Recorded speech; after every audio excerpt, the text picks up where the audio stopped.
Mga ka-truckers, problema nyo ba ang pagtawid sa San Juanico Bridge? Narito na ang solusyon. The FAW Tiger VR 3 cubic mini dump truck. Ngayon mga ka-truckers, tingnan natin ano yung mga features nitong mini dump truck na pwedeng itawid sa San Juanico Bridge. So, ano pang inaantay natin? Let's go! Ito yung bagong FAW Tiger VH na 3 cubic mini dump truck. Ang haba nito ay almost mga 10 feet lang mga ka-truckers. So, tumitimbang ito ng mga 3 tons, no?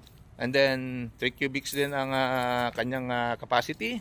Ang gulong niya ay 700 by 16. So pag titingnan niya natin mga ka-truckers, mababa lang po ang tindig nito mga ka-truckers. Ayan, ang engine po nito ay 110 horsepower na Weichai.